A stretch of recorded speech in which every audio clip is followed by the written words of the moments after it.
So tariffs are starting to come into effect, but what does that mean for our laser jammers? Moving forward, can we expect the prices starting to go up? Well, let's take a look at all the different companies. We'll start here first with the ALP. So anti-laser is based out of Croatia in the EU. And in fact, on the laser jammer heads, for example, it's even stamped and says that they're manufactured in the EU. And since it's not China, Mexico, or Canada, we shouldn't expect any price increases on the ALP due to tariffs. Similarly, if we take a look at the other manufacturers, you've got the NetRadar DSP that plugs into the ALP. That's an Adawave product, which is manufactured in South Korea. We've got the Redenso RCM that can also integrate with the ALP. That's made in partnership with Genevo, who's based in the Czech Republic, so that should be made out of the EU. No issue with tariffs.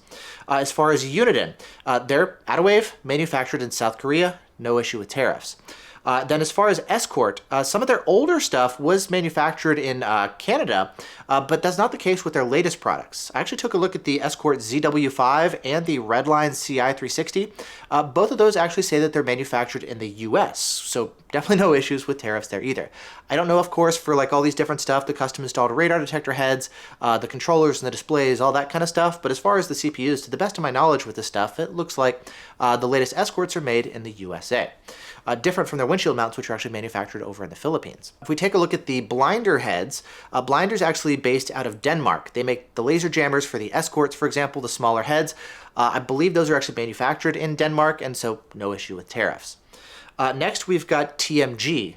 The name of the company is literally Taiwan Microwave Group, and so their stuff is actually made in Taiwan. As far as Adaptive, they make the TPX. They're actually manufactured in South Korea, not with Adawave, a different manufacturer out of Korea, but again, Korea, not China, no issue with tariffs. And then lastly, K40, they've actually since gone out of business, but their products were manufactured by Adawave in South Korea, so if they were still in business, they wouldn't have any issues with tariffs either. And so looking over the lineup, it looks like tariffs shouldn't be affecting our laser jammers either. Same thing we saw with the windshield mount radar detectors. Now, one obvious caveat, though, is the fact that I've only been taking a look at where the final manufacturing is done. For pretty much all these products, they've got a bunch of different chips internally, and for many of these different chips, they are produced overseas in countries like China. And so for that reason, we can actually see some component costs going up for a lot of these different products that may not be reflected in where the final manufacturing is done. And so we're definitely going to have to keep an eye out for things here nonetheless, because things are a little bit more complicated here. That said, next, let's take a look at dash cams, and here I think the issues might actually be even more obvious.